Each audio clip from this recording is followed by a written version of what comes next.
예, 독일에 아우토반이라는 교회, 일명 아우토반 교회라는 교회가 있답니다. 보셨는지 모르겠습니다. 독일 여행을 하시다 보면 아우토반이 뭡니까? 제한 속도가 없는 자동차 전용 고속도로예요.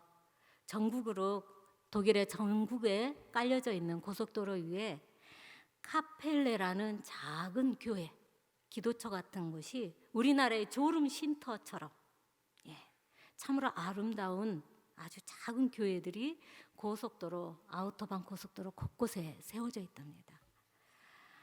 이 고속도로를, 제한 속도가 없는 고속도로를 끊임없이 계속 달리다 보면 피곤하잖아요. 저는 개인적으로 고속도로 운전하는 걸 제일 싫어해요. 너무 피곤해요. 시간이 걸리더라도 저는 그냥 국도나 시골도로 달리는 것을 되게 즐거워합니다. 그런데 이 아우토반 고속도로 제한 속도가 없는 곳을 계속 달리다 보면은 피곤해지는데, 그때 그렇게 곳곳에 세워져 있는 이 카펠레라는 작은 교회에 가서 쉬기도 하고 또 기도도 잠시 하고 이러면서 다시 새 힘을 얻고 다시 고속도로를 달리게 된다고 합니다. 어찌 보면은 우리 인생이 제한 속도가 없이 달려가는 우리 인생들에게 이 아우토반 교회가 바로 교회의 존재의 이유를 대변해 주고 있는 건 아닌가 하는 깨달음을 주게 됩니다. 사랑하는 여러분, 이제 주일 오후 찬양 예배 오늘 6부인데요. 오늘 하루 종일 주의 성전에 있었던 게 행복했습니까? 아멘. 최소한 이 자리에 계시는 여러분들은 정말 충분하게도 행복한 주일을 보내고 계시는 줄 믿습니다.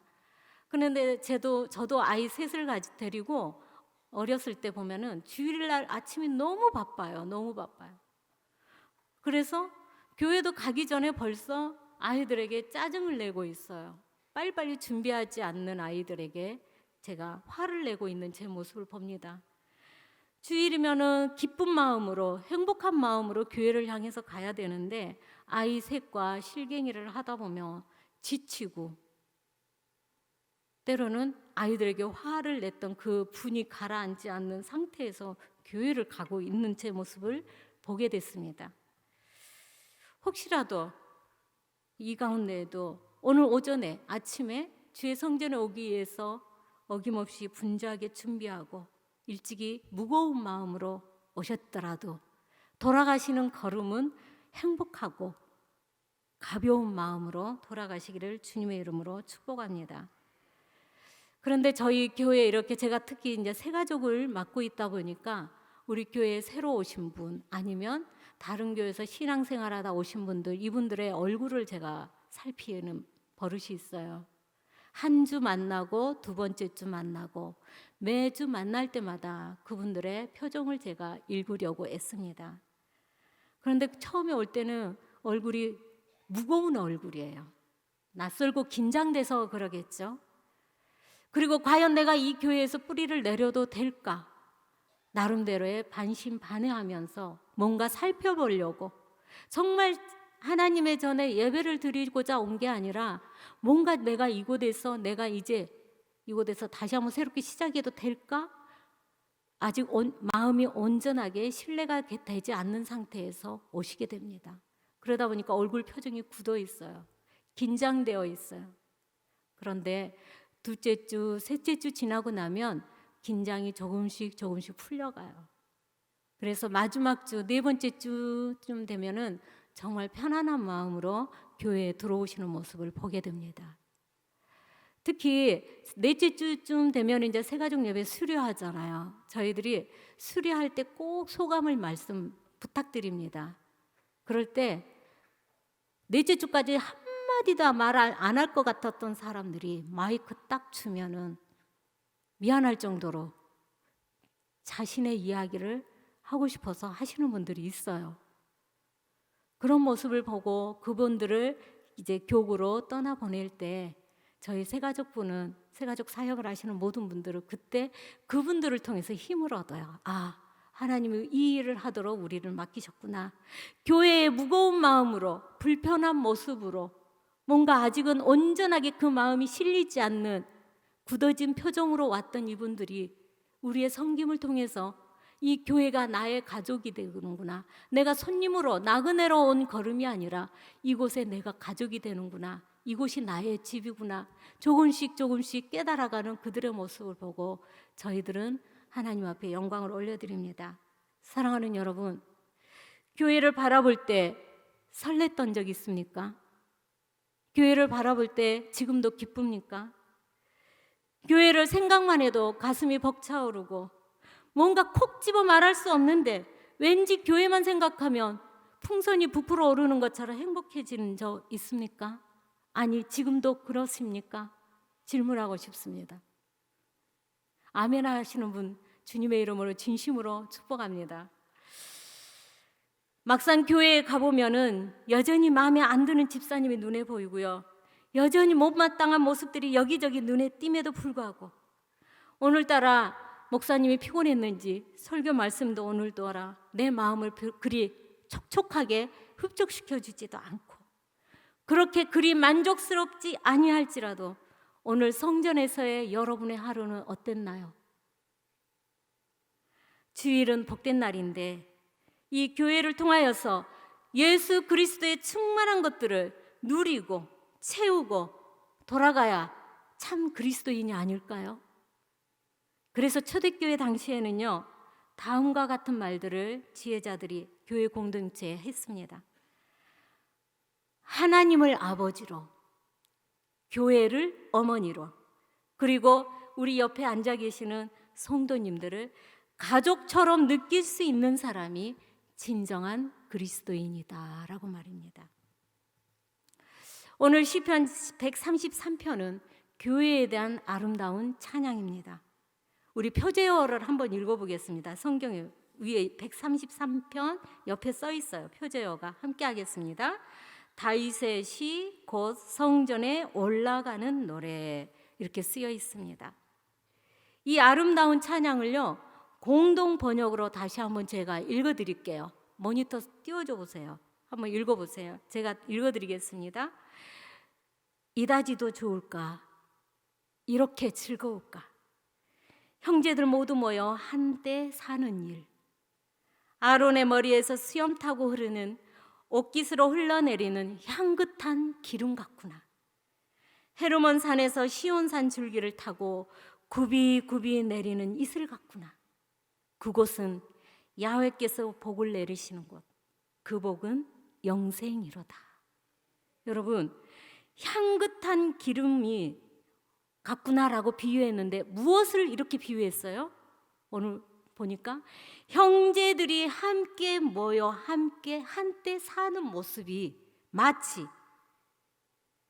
아론의 머리에서 수염 타고 흐르는 옥깃으로 흘러내리는 향긋한 기름 같구나, 이렇게 시가 노래를 하고 있어요. 지금 오늘 이 자리에서 형제 자매가 함께 한때 있는 이 장면이 바로 이렇게 아름답다라는 것입니다. 모든 신앙인들의 롤 모델일 만큼 사랑과 존경을 받고 있는 이 다윗이 저와 여러분이 다 알고 있다시피 험난한 인생을 살았던 사람인 거 다 알고 있잖아요. 왕이 되기 전에는 사울 왕의 시기와 질투를 받아서 늘 쫓겨다녔던 신세입니다.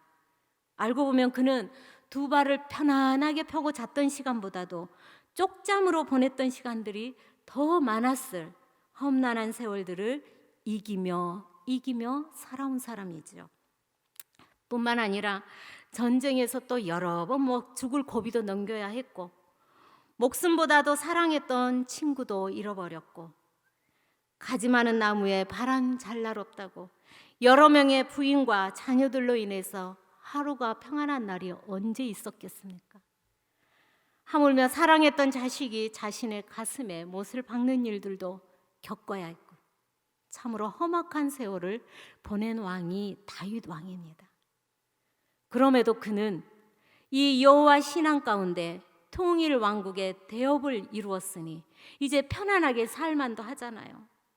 그런데 말년에 아들 압살롬의 반역으로 인하여 그의 몸과 마음은 만신창이가 되어버렸던 것을 우리는 성경을 통하여 짐작해 볼 수 있지 않습니까? 다윗은 아마도 통일 왕국이라는 대업은 이루었지만 죽는 날까지 불안과 두려움과 좌절과 외로움과 어둠과 죽음과 늘 직면하며 싸워왔던 세월이 아닌가 싶습니다. 그의 모든 인생을 걸고 이루어 놓았던 그 왕권의 자유와 기쁨을 유유자적하며 그리 많이 누리지 못한 분이 바로 다윗 왕이 아닌가 싶습니다. 그러한 다윗이 이런 아름다운 노래를, 성전에 올라가는 노래를 이렇게 아름답게 지었어요. 여러분, 다윗의 처지를 우리 시편 13편에서 보면은요, 자신이 얼마나 힘든 시간을 보냈는지, 힘든 나날들을 보냈는지 절규하는 구절이 있습니다.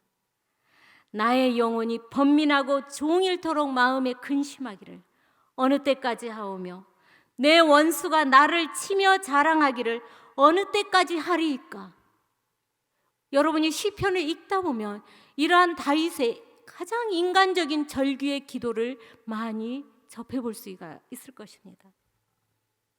그런데 이런 다윗이 성전에 오르는 이 아름다운 찬양을 저희들과 함께 이렇게 하나님께 올려드리고 있는 것입니다. 제가 알고 있는 권사님이 한 분 계십니다. 이분은 권사님 어디 계세요? 그러면 교회에 있습니다. 늘 예배의 자리와 기도의 자리를 지키는 권사님이시죠. 한때는 꽤 큰 그룹의 회장님의 사모님으로 부와 명예를 누리기도 했던 권사님이십니다. 그런데 지금은 모든 것을 잃어버리고 긴 어둠의 터널을 10년을 지금 견뎌오고 있습니다. 자신의 기업이 부도가 날 것을 알고 함께 도산할 수밖에 없는 하청회사와 여러 피해자들에게 자신의 모든 재산을 털어서 거의 다 청산해주고, 정작 권사님과 4명의 가족들은요, 4명이 나란히 누워서 등을 붙일 만한 공간 하나도 챙기지 못한 채 10년을 지금 버티고 또 버티고 견뎌오고 있는 분이십니다. 지금도 권사님은 가끔 저에게 카톡으로 질문을 해옵니다. 목사님, 언제 이 터널이 끝날까요? 함께 중보기도하는 저마저도요, 이제는 그 어떤 말로도 위로를 해줄 수가 없어요. 끝이 안 보이거든요. 중보기도하는 저마저도 지쳐가고 있어요. 그런데 권사님은 그때마다 성전에 계십니다. 가족들의 고통과 원망과 아픔을 본인이 다 가슴으로 품고, 그들도 힘들지만 그들의 힘든 것을 권사님께 다 쏟아요. 권사님은 그 모든 것을 다 가슴에 품고 만신창이가 된 몸과 마음을 가지고 성전으로 옵니다. 그 어두운 터널을 지나는 시간이 길어지면 길어질수록 주변의 사람들이 다 떠나갑니다. 떠나간 그분들이 나쁜 사람들이 아니에요. 혼자 덜렁 남아있는 거예요. 갈 곳이 없어서 권사님은 성전에 가십니다. 만날 사람이 없어서 권사님은 성전에 가십니다. 좁은 집에서 가족들과 부대끼며 서로 힘들어서 피난처가 되는 성전으로 가십니다. 그 권사님이 성전에 가서 이제는 힘을 내서 부르짖을 힘도 없습니다. 그래서 기도 소리도 아주 작습니다. 기도 제목도 점점 줄어들더랍니다. 그래서 때로는 그냥 멍하니 십자가만 바라보다 자리를 털고 일어나기도 한답니다. 여러분, 이 권사님에게 성전은 이 땅에서 유일하게 자신을 버티게 해주는 피난처요, 산성이요, 힘이 아니고 무엇이겠습니까? 우리가 함께 읽었던 이 시편 133편에 이 아름다운 찬양을 성전에 오르면서 했던 다윗 왕도 매일 긴장을 풀지 못한 채 깊은 번민과 근심 가운데 왕권을 견고히 지켜야 하고 더 든든히 세워가야 했던 날들 속에서 유일하게 그 어떤 세상에서도 그 무엇으로도 침범당할 수 없는 평안을 누릴 수 있었던 곳은 어디였을까요? 어디였을까요? 바로 하나님이 계시는 성전이 아니고 어디였겠습니까?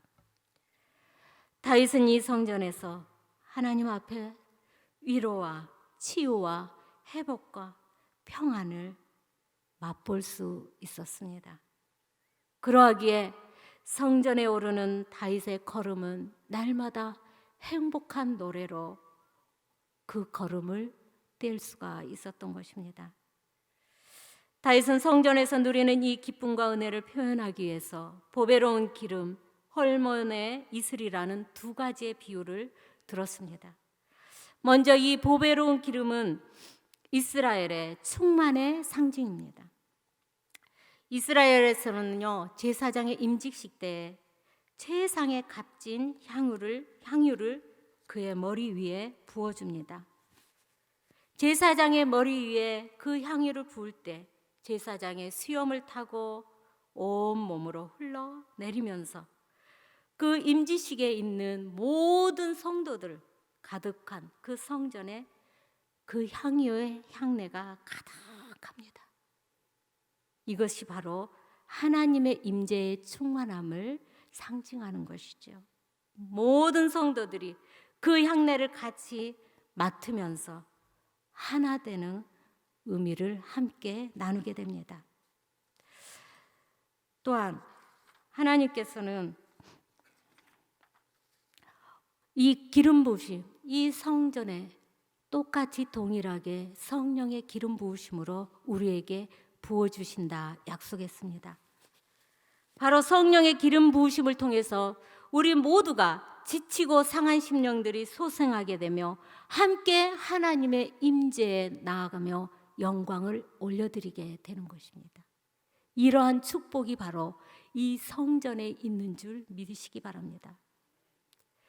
또한 헐몬의 이슬이라는 이 비유는요, 이스라엘의 축복의 상징이에요. 이스라엘에서 가장 높은 산이 헐몬산인데 항상 그 산의 정상에는 눈이 있어요.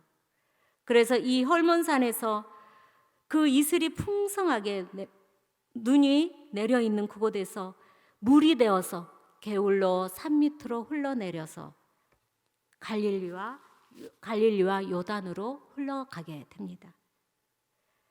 따라서 이 헐몬산은 이스라엘의 생명의 줄기가 되는 것이죠. 복의 근원이 되는 것이죠. 그런데요, 우리 놀랍게도 우리 예수님께서도요, 이 헐몬산 기슭의 한 동네인 빌립보 가이사랴에서 베드로의 신앙 고백을 들으시고 그 자리에서 교회에 대한 위대한 선언을 하셨음을 우리는 말씀을 통해서 압니다. 너는 베드로라. 내가 이 반석 위에 내 교회를 세우리니 음부의 권세가 이기지 못하리라. 아멘. 예수님은 이 선언을 통하여서 교회가 곧 복과 영생의 근원지이심을 약속해 주셨습니다. 이처럼 교회는 하나님의 충만과 축복으로 가득 찬 곳이기에 우리 모두가 다 사모하는 곳이 되어야 할 줄 믿습니다. 그렇다면 이제까지도 교회를 사랑하신 저와 여러분은 앞으로도 교회를 어떻게 생각하며 걸음을 옮겨올까요?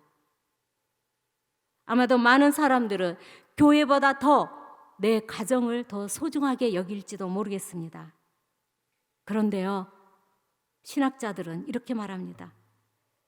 교회가 가정보다 더 소중하다라고 말합니다. 이 말씀에 동의하기 어렵겠지만 교회가 가정보다 더 중요하다라고 말씀하는 이유가 있습니다. 첫 번째로는 교회로부터 영원한 생명과 참 생명이 저와 여러분의 가정 가운데로 흘러가기 때문이지요. 교회로부터 참 생명, 영원한 생명이 흘러가게 되는 그 가정은 상황이 어떠할지라도, 고통 가운데 있을지라도 서로 화목하며 서로 위로하며 함께 믿음으로 극복해 나아갈 수 있는 힘과 생명이 그곳에 있기 때문이겠습니다. 온 집안에 성령의 따스한 은혜가 흘러넘쳐서 작은 천국을 이루어가도록 하나님께서 축복해 주시기 때문이죠. 예수 십자가의 사랑으로 인하여서 서로 사랑하고 고마워하며 필요를 채워주는 것이 바로 교회가 아니겠습니까? 그 교회를 넘어 여러분의 삶의 자리인 가정이 아니겠습니까? 따라서 교회가 가정보다 더 중요한 이유가 바로 이곳에 있는 것입니다. 두 번째로 교회가 가정보다 더 중요하다라는 그 이유는 교회는 영원하기 때문입니다. 이 땅에서 가족끼리 아무리 서로 사랑하고 또 서로 지켜준다 할지라도 그것은 한계가 있으며 일시적일 뿐입니다. 그 사랑은 인간의 이기심과 연약함으로 인하여서 오해나 분열이나 또는 별거나 아픔으로 늘 위협을 받게 되고 마침내는 무너지게 될 수밖에 없겠지요. 그러나 교회로부터 영원한 생명을 약속받고 그 생명을 누리는 가정은 영원한 줄 믿습니다. 연약한 인간의 한계인 인격과 인내와 노력을 넘어서 십자가의 은혜로 서로를 사랑할 수 있기 때문입니다. 서로를 용서가 가능할 수 있기 때문입니다. 죽음조차 두려워하지 않고 부활하신 예수 그리스도의 그 사랑과 소망 가운데 저와 여러분은 다음과 같은 사랑을 함께 나눌 수가 있습니다. 그 사랑을 우리 한번 함께 읽어보도록 하겠습니다. 고린도전서의 13장의 사랑입니다. 함께 하겠습니다. 사랑은 오래 참고 사랑은 온유하며 사랑은 자랑하지 아니하며 자기의 유익을 구하지 아니하며 성내지 아니하며 악한 것을 생각하지 아니하며 불의를 기뻐하지 아니하며 진리와 함께 기뻐하고 모든 것을 참으며 모든 것을 믿으며 모든 것을 바라며 모든 것을 견디느니라. 아멘. 이러한 사랑을 교회 공동체는 물론이거니와 여러분의 삶의 자리인 가정에서도 예수 그리스도로 말미암아 이 사랑을 나누어 갈 수 있기 때문입니다. 바로 이러한 사랑이 영혼까지 이어지는 구원을 완성해 간다라고 성경은 약속하고 있습니다. 예수 그리스도를 통하여 완성된 이 구원은 천국 문을 들어가는 그 시점부터 유효한 것이 아니라 오늘 지금 우리가 예수 그리스도, 예수 임마누엘의 신앙을 가지고 시작된 줄 믿으시기 바랍니다. 그러니 내 가정보다 교회가 우선이라는 이 명제가 이해되지 않습니까? 가정이 중요하지 않다는 말이 아니지요. 가정, 직장 다 뒤로 하고 교회에서만 살라는 말이 결코 아닙니다. 가정보다 교회가 우선이라는 이 진리는 오히려 진정으로 가정을 소중하게 지키기 위한 하나님의 섭리이며 약속임을 우리 모두 다 믿음으로 받으시기를 바랍니다. 오래전에 직접 겪은 일입니다. 교회가 심각하게 흔들리는 상황을 맞이한 때가 있었습니다. 거기에는 교회를 지키려는 자와 자신들의 목적을 위해 싸우려는 자들과 돌이킬 수 없는 갈등의 골이 깊어가고 있을 때였습니다. 교회를 지키려는 성도들은 집단 패닉 상태와 같은 정서적 스트레스를 받게 되었습니다. 교회의 평화가 깨지고 그동안에 그렇게 사랑했던 사람들과의 관계가 깨지고 오히려 대립하며 평화로웠던 교회가 이제는 나누어져야 하는 그 고통을 직접적으로 또는 간접적으로 함께 겪어야 하는 그 상태에서 모든 성도들이 이구동성으로 하는 말은 직장애를 가나 사업장애를 가나 가정에서나 하물며 학교에서 공부하는 학생들도 모두 넋이 나가서 아무것도 할 수 없는 무기력 상태가 되더랍니다. 집단 패닉 상태이죠. 일과를 마치고 집에 돌아와서 TV를 켰습니다. 드라마가 머리에 들어오지 않습니다. 아무런 내용이 머리에 들어오지 않습니다. 책을 보려고 해도 한 장 이상의 책장이 넘겨지지가 않더랍니다. 하물며 말씀도, 성경도 한 장을 읽는데 한 장을 넘겨지지가 않더라 이 말입니다. 그러다 보니 성도들이요, 미친 듯이 교회를 향해서 모여듭니다. 아무것도 할 수가 없게 직장에 가도 넋이 나가 있고 집에 와도 밥맛도 떨어지고, 그러다 보니 그분들이 교회에 무조건 모여서 함께 부둥켜 안고 울고 부르짖으며 그 고통의 시간들을 견디는 모습을 보았습니다. 이러한 힘든 시간들이 모두 다 끝나갈 때 그분들은 한결같이 고백했습니다.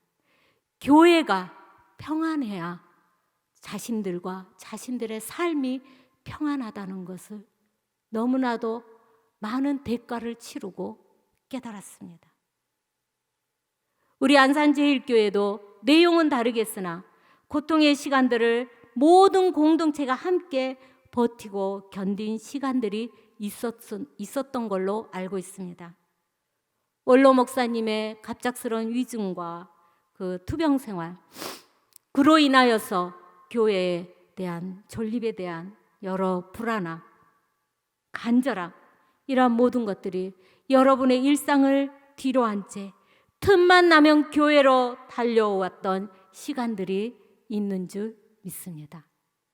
사랑하는 여러분, 가족이, 일터가, 자녀가 평안하고 주의 은혜를 누리시기를 원하십니까? 그렇다면요, 먼저 우리 교회의 평안을 위해서 기도하십시오. 한 마음으로 서로 짐을 나누어지며 기도와 말씀으로 지어져가는 평안한 교회가 되도록 힘쓰고 애써 지켜주십시오.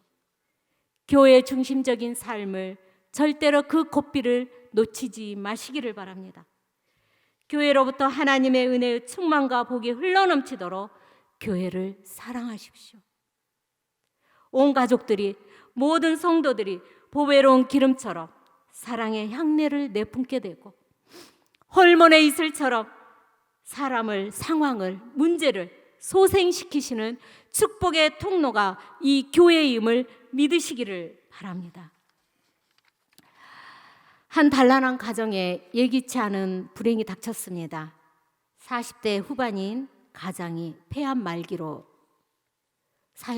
시한부 인생을 살게 되었습니다. 그런데 그 가정은 온전하게 교회를 신앙이 없었습니다. 남편만 가끔 출석하고 부인과 아이들 둘은 교회에 나오지 않았죠.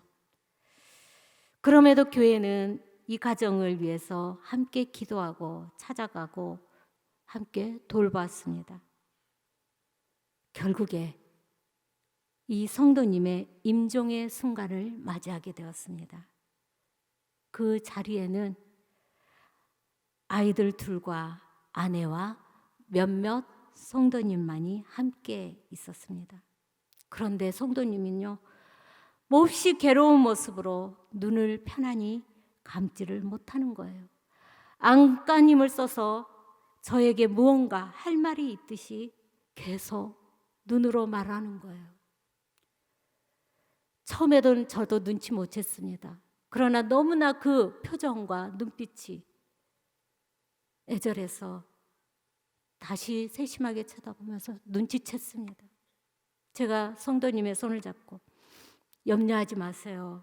우리 교회가 어린 자녀들, 가족들을 잘 돌볼게요. 하나님께서 함께 하십니다. 성도님, 평안하게 가세요. 라고 안심시키면서 가족들에게, 엄마 아빠에게, 남편과 아빠에게 이별하는 시간을 주었습니다. 아이들에게는 아빠, 우리 걱정하지 마세요. 아빠 사랑해요. 우리 아빠가 되어주셔서 감사해요. 아빠가 자랑스러워요. 믿음이 없는 아내에게는 여보, 내 남편이 되어주셔서 행복했어. 사랑해. 우리 천국에서 다시 만나자. 이렇게 시켰습니다. 그래서 그 가정은 마지막 이별 인사를 하도록 도운 적이 있습니다. 그 이후에 교회는 그 가정의 장례를 잘 치러 주었고요. 자녀들은 교회에서 장학금을 주면서 잘 돌보고 또 아내 또한 교회에 출석하게 돼서 온 가정이 믿음 생활을 시작할 수 있게 되었습니다. 제가 왜 이렇게 오늘따라 세상에 여러분, 이처럼 아픔과 죽음을 넘어서 사랑하고 섬기는 공동체가 지구촌에 어디에 있겠습니까?